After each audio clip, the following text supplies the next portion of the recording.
Conversa de classe com Maíra Tangerino.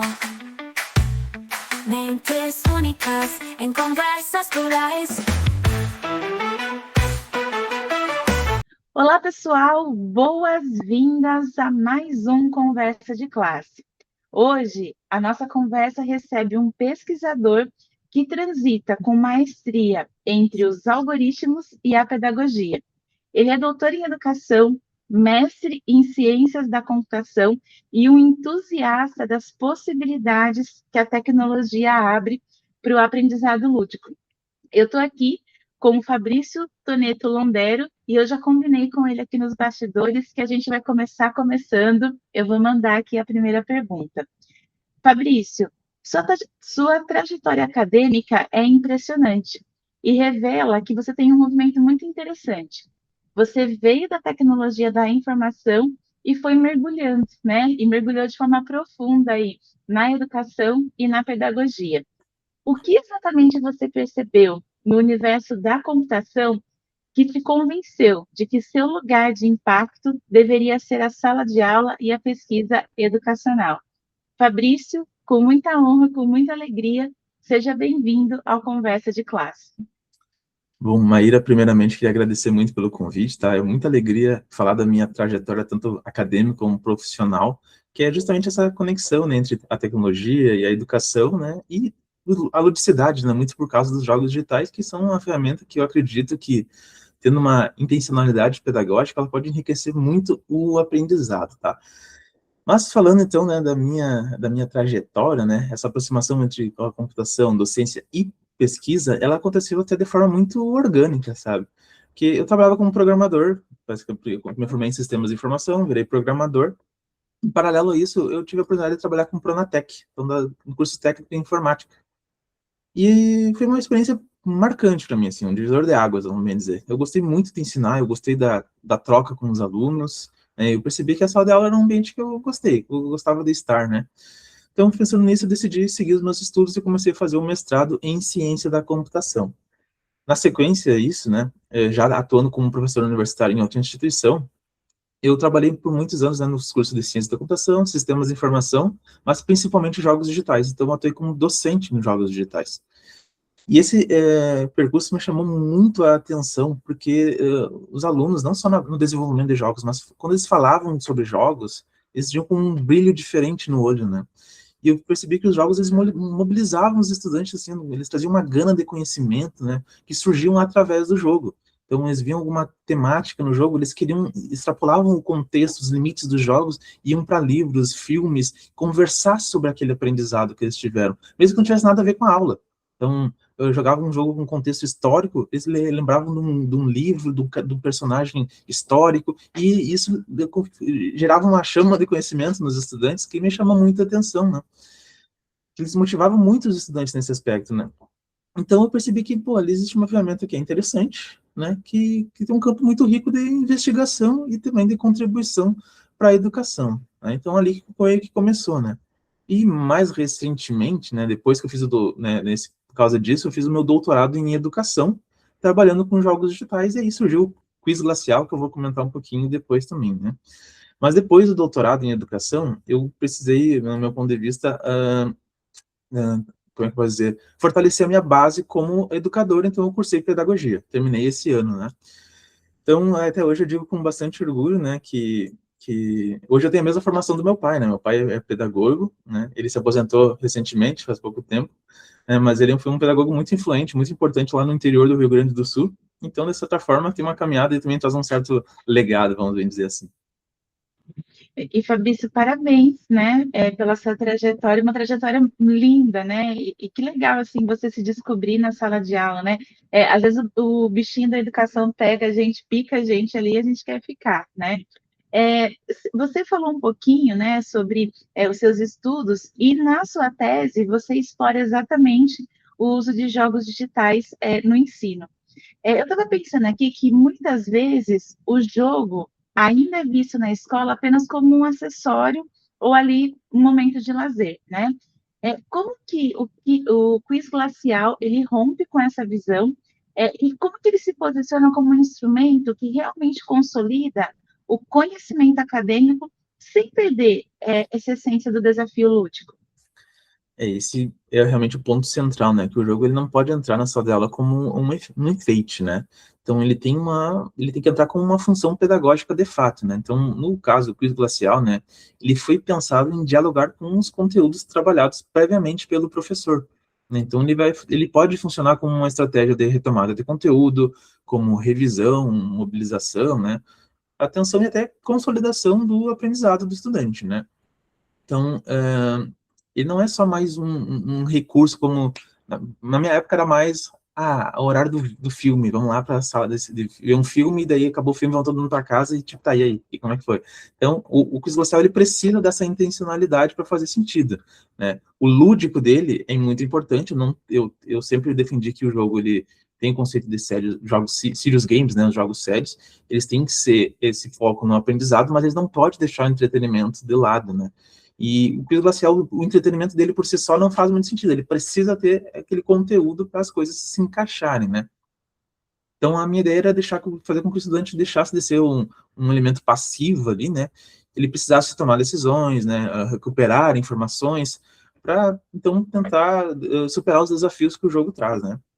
Então, fez com que o conteúdo ele deixasse de ser algo que estivesse lá, como é que eu vou dizer, solto, e começasse a fazer sentido quando estivesse usando os benefícios do jogo para tentar aprender, buscar conhecimento, estudar aquilo para tentar no jogo ter um desempenho melhor, né?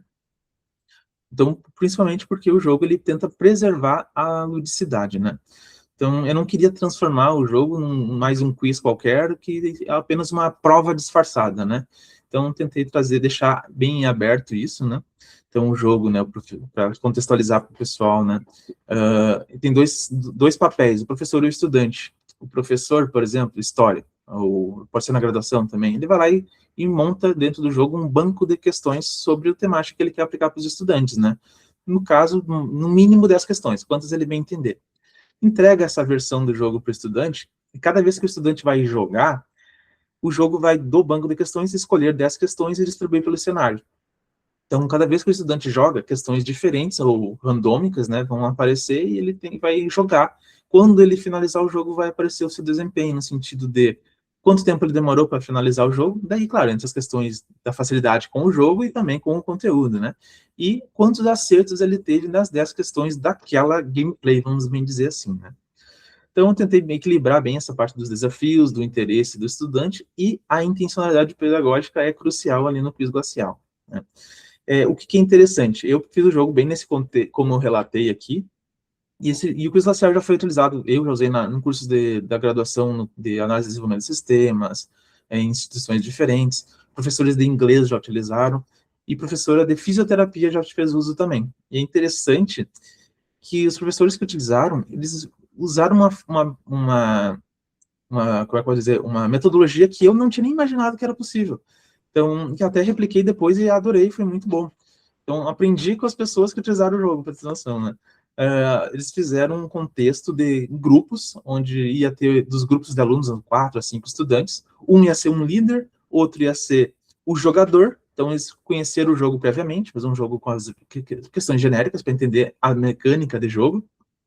Posterior a isso, o líder organizou como o grupo dele para tentar conseguir o melhor desempenho no jogo. Então, enquanto o líder organizava, motivava a equipe, um jogador fazia a gameplay do jogo, e os demais foram encarregados na comunicação para tentar responder corretamente as questões, buscando respostas no material, na internet, enfim. E, então, esse é um trabalho em equipe ali, o desempenho de um era o de todos, né? Então, isso foi muito interessante. Depois, eu apliquei até essa mesma metodologia na minha aula, e o que eu pude constatar, né? Olha só, os alunos que tinham... Isso foi depois da minha prova, de fato. Então, os alunos que estudaram, eles estavam no grupo, eles tentavam se comunicar, conversar e discutir as questões, no cara a cara, né? No rosto, frente a frente, eles chegaram nas decisões e respondiam, tipo, não, achamos que é isso, vamos lá. Alguns grupos olharam no material, outros grupos olharam na internet, e outros grupos usaram a inteligência artificial. né? Que é algo do atual que a gente não pode deixar de lado, né? Deixei como é que eu posso dizer? Era a decisão deles, do papel de líder, e eu vi duas coisas muito interessantes ali. Uma, que o papel do líder foi muito importante. Não tinham líderes mais apáticos, mais passivos ali, não funcionou muito bem. Outro membro teve que assumir esse papel no meio do trajeto, isso afetou bastante. E o grupo que comunicou entre si, decidiu qual era a resposta e mandou, foi muito bem. Todos os grupos foram muito bem nesse aspecto, né? Eles gabaritaram as questões, os grupos que utilizaram o Google também, e o que usaram IA também. Quase todos eles gabaritaram as questões. Mas o fator tempo acabou sendo crucial. E o grupo que saiu buscando, às vezes discutiam, tinham uma resposta definida, mas preferiram ir numa IA ou no Google para validar a resposta. Eles perderam muito tempo e acabaram não sendo o grupo vencedor por causa disso. Então, a IA, e o Google ali, mas principalmente a IA, está sendo como algo para, como é que eu posso dizer, quando precisa para validar o seu conhecimento, sabe? Isso eu achei algo muito interessante que saiu em cima dessas metodologias que outros professores aplicaram, eu levei e consegui constatar isso, né? Então, várias outras metodologias ainda podem surgir em cima dessa ferramenta. E Fabrício, interessante no seu relato, né, é que você vai trazendo a tecnologia dentro do contexto de reflexão mesmo, né? Eu estava até pensando aqui, te ouvindo, a gente sabe que existe, às vezes até uma resistência, mesmo que invisível, em relação ao uso da tecnologia na sala de aula. E aí pode ser por falta de infraestrutura, ou também esse receio da distração, né, que nem você trouxe um pouquinho aí no seu relato, né? Eu queria te perguntar, na sua visão, qual que você acha que é o maior desafio para que os professores e professoras se sintam, não apenas usuárias aí de jogos prontos, né? Mas verdadeiros mediadores que compreendem a mecânica por trás dessas ferramentas. Excelente pergunta, né? Na minha visão, né, o desafio não é apenas técnico, né? Tanto que a formação de professores com jogos digitais, foi a questão da minha tese do doutorado, né? Então, às vezes, a gente faz a discussão sobre a infraestrutura, né, sobre mexer na ferramenta, e isso sim é importante, obviamente, né, mas existe uma questão que é ainda mais profunda, que é a formação docente para compreender o sentido pedagógico do uso das tecnologias, né. Porque para mim, o principal é que o professor, ele precisa se sentir como autor da prática, né, não um usuário, né, ele não pode ser só um usuário daquela ferramenta pronta, né, como tu citou, né, ele tem que se sentir autor daquilo, né, ele que foi o responsável, a mente por trás daquilo, isso é muito importante para o professor, né, então ele precisa, para isso, né, ele precisa entender por que ele está usando aquilo, né, quando que de fato ele vai usar, e qual que de fato é o objetivo, principalmente na foto, o objetivo, né, do uso, né. Pensando nos benefícios que aquela ferramenta pode fornecer para ele, para os seus estudantes, né. Então, sem essa clareza, vai ter o risco, né, dessa tecnologia ser só mais uma novidade, né, e daí, sem essa mediação pedagógica, essa intencionalidade pedagógica, é só mais uma ferramenta e daí não faz nenhum sentido. Também é muito importante entender o momento da turma, às vezes, dos estudantes, né, porque aquilo que funcionou com uma turma pode ser que não funcione na outra, e é bem comum, bem provável que isso aconteça. Às vezes não tem como aplicar mesmo, em outro contexto, ou alguma adaptação tem que ser feita, né. Então, eu acredito que a formação de professores com um foco ali na fluência tecnológico-pedagógica se faz fundamental, né? Não basta ensinar, usar um botão, a plataforma, as mecânicas, né? Tem que discutir desde o lado do planejamento, a intencionalidade, acho que eu falei essa palavra várias vezes e ela é muito importante, né? O contexto da turma, os limites do recurso e as possibilidades reais que essas ferramentas podem trazer para o aprendizado, né? Se o professor ele compreende isso, ele deixa de ver o jogo como uma distração, algo para passar o tempo, ele enxerga ele como algo como uma linguagem, como uma estratégia e, de fato, uma possibilidade educativa, né? Ah, incrível, Fabrício, que olhar de expertise, né, que você trouxe aí para o uso do jogo e também da tecnologia. A gente está caminhando aqui para o finalzinho e eu tenho uma última pergunta mais provocadora aqui para você, né? Quando você projetou o quiz glacial, certamente você teve que achar um ponto de equilíbrio aí entre o rigor dos conteúdos e a experiência do usuário. Eu queria saber de você qual que é o limite ético e pedagógico entre facilitar o aprendizado através do jogo, mas também garantir que, de fato, a Alice está desenvolvendo o pensamento crítico, ao invés de só buscar ali uma recompensa digital? Uma excelente pergunta, né? Esse ponto ele é fundamental, assim, porque para mim eu vejo assim, a questão do limite ético e pedagógico, ele aparece quando a lógica da recompensa passa a valer mais do que a lógica do aprendizado.